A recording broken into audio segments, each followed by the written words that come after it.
this is our laminate squisher. We run backsplashes, countertops through here, or anything that we laminate to press it flat and hard down onto the surface instead of hand rolling it. We can do multiple thicknesses. We've got all these spacers over here. Depending on how thick you need to go, you raise that up, open up the little window, and they sit right in there. So if you need a 3/4 inch thick spacer, that's fine. That's pretty easy to tell. You just stick that one in there.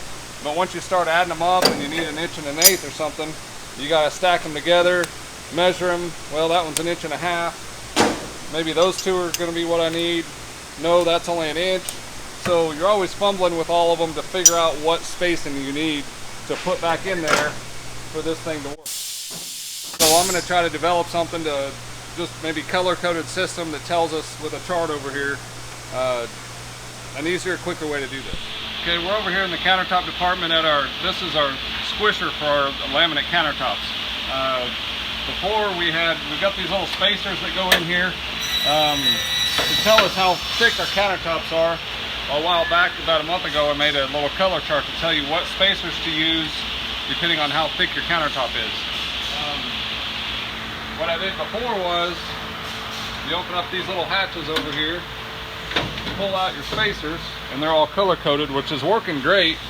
But as you can see, they're getting a little torn up, and also it's getting really hot out. It's midsummer, about 95 degrees in here in the afternoon, so they're sticking together. So you got to kind of bang them.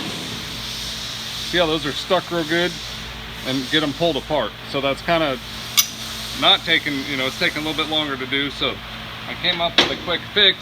Instead of wrapping the tape on the face of them, now what we're doing is I color coded the edges of them. So hopefully they won't stick together, because what happens is you push those in, depending on your color chart, and when I push that down, it kind of clamps those together. So it's pressing them, they're sticking together, and they're getting torn up. So hopefully by having it on the edge, it leaves this surface clean, so they won't stick, and hopefully they won't get torn up as badly.